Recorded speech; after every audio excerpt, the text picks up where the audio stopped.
अच्छे होंगे और आप सबका हमारे एसबी क्लासेस में स्वागत है, जिसमें हमारा जो लेक्चर चल रहा है ब्लड, जिसको हिंदी में कहते हैं रक्त। और आप लोग हमारे प्लेलिस्ट से जाकर देख सकते हैं कि हमने अभी तक क्या क्या पढ़ा। Blood, composition of blood, RBCs, जिसमें प्रीवियस ईयर के क्वेश्चंस हमने लगाए हैं, और डब्ल्यूबीसी का भी लेक्चर हमारा खत्म हो चुका है, उसको भी आप लोग जल्दी से जाकर हमारे प्लेलिस्ट से पूरा कर ले।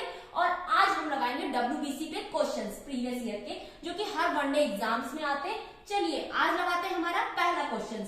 हिपैरिन, हिपैरिन क्या होता है? ये एक एंटीकोगुलेटिंग एजेंट होता है, मतलब जो हमारे ब्लड में रक्त का थक्का जमने से बचाता है, ठीक है, जिसे ये किसके द्वारा बनता है? बेसोफिल्स के द्वारा। और ये आया हमारा पीजीटी 2003 में, 2008 में। और रक्त का थक्का हमारे शरीर में किसके द्वारा बनता है? प्लेटलेट्स के द्वारा।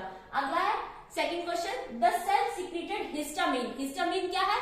एक प्रोटीन है जो कि मस्ट सेल और बेसोफिल्स के द्वारा बनाई जाती है। और ये राजस्थान पीसीएस 2011 का क्वेश्चन है, बहुत ही इंपॉर्टेंट क्वेश्चन है।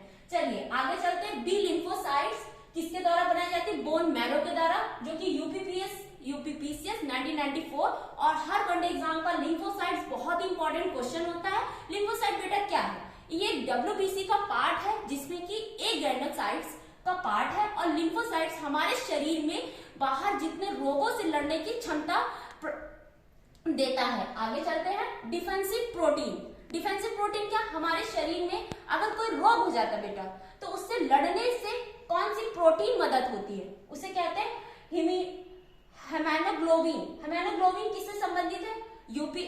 हेमोग्लोबिन हमारे शरीर में रोगों से लड़ने से संबंधित है, और ये आया है यूपीपीसीएस 2007 में। अब आगे चलते हैं। मैक्रोफेज टिश्यू, मैक्रोफेज टिश्यूज क्या होते हैं? जो हमारे शरीर में कुछ प्रक्रियाएं होती हैं, उनसे ये टिश्यू, जैसे कि क्या है, हमारे शरीर में अगर कोई बाहर से कोई आ रहा है, जैसे कि एजेंट, बैक्टीरिया, वायरस, तो उनसे लड़ने में जो टिश्यू मदद होते हैं उन्हें कहते हैं मैक्रोफेजिक टिश्यू। और इसमें पहला है गुफर सेल्स ऑफ लीवर, दूसरा है टी लिम्फोसाइट और बी लिम्फोसाइट्स। बहुत ही इंपॉर्टेंट क्वेश्चन है कि गुफर सेल्स क्या होती हैं? गुफर सेल्स लीवर में पाई जाती हैं, ये मैक्रोफेजिक टिश्यू होती हैं। ये आया है यूपीएससी 2013 में, और ये वनडे एग्जाम्स में भी सारे इसके क्वेश्चन रखे जाते हैं। अगला चलते हैं। बहुत ही इंपॉर्टेंट क्वेश्चन है डब्ल्यूबीसी का, लार्जेस्ट ब्लड कार्पस, मतलब कि सबसे बड़ी डब्ल्यूबीसी की सेल्स कौन सी है? मोनोसाइट्स, ठीक है बेटा।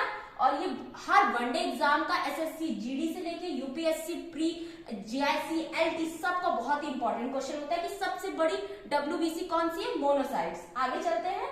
Blood cells shows phagocytosis. Phagocytosis क्या है? ये एक ऐसी प्रक्रिया है जिसमें कि सेल्स के द्वारा अपनी ही सेल्स में क्या होता है कि फूड वैक्यूल्स को डाइजेस्ट करता है। आगे चलते हैं। ये किसके द्वारा होता है? मोनोसाइट्स के द्वारा, मोनोसाइट्स सेल्स के द्वारा। और ये आया हमारे यूपीएससी प्री 1996 में। बेटा अभी तक जितने हम क्वेश्चन लगवा रहे हैं सारे इंपॉर्टेंट है, और ये कहीं ना कहीं हर वनडे एग्जाम्स में पूछे जाते हैं। चलिए आगे बढ़ते हैं। स्नोफिल्स क्या है? नॉन फाइगोसिटिक इन नेचर, मतलब कि स्नोफिल्स कैसी है?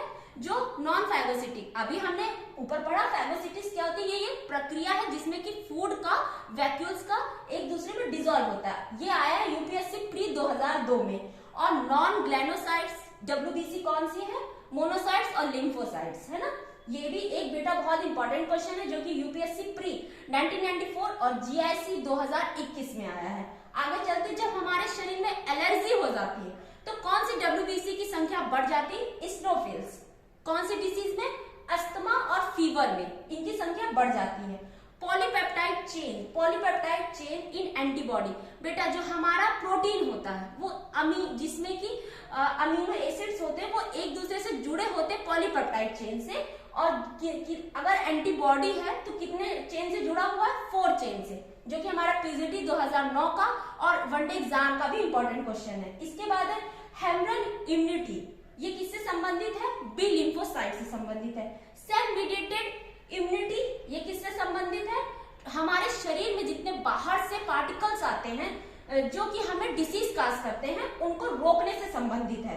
ल्यूकेमिया, ल्यूकेमिया किससे संबंधित है? जब हमारे शरीर में डब्ल्यूबीसी की संख्या बढ़ जाती है, है। तो ये डिसीज होती है जो कि आगे चल के कैंसर विकास करती है, और ये पीजीटी 2004 का इंपॉर्टेंट क्वेश्चन है, और वनडे एग्जाम्स का भी इंपॉर्टेंट क्वेश्चन ये रहता है। एसएससी जीडी से लेके हर स्टेट्स के जो भी एग्जाम होते हैं उनमें रहता है। आगे चलते किडनी शेप डब्ल्यूबीसी कौन सी है? Monocytes.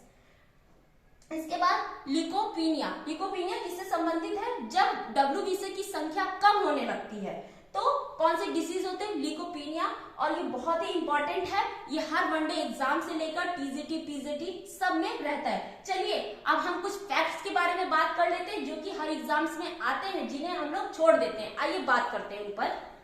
Facts, some facts of WBC. चलिए बात करते हैं। एगैनोसाइट्स, इनका कार्यकाल कितने दिन का होता है? 9 से 18 मंथ का।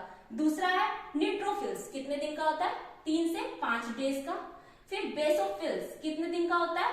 12 से 3 डेज का। स्नोफिल्स कितने दिन का होता है? 2 से 5 डेज का।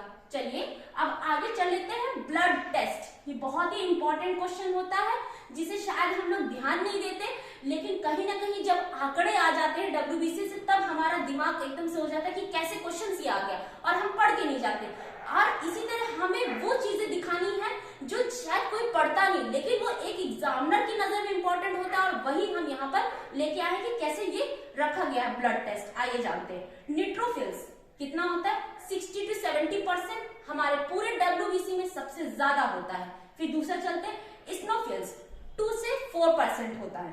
बेसोफिल्स 0.5 से 1% होता है, सबसे कम होता है डब्ल्यूबीसी में। इसके बाद मोनोसाइट्स 3 से 8% होता है।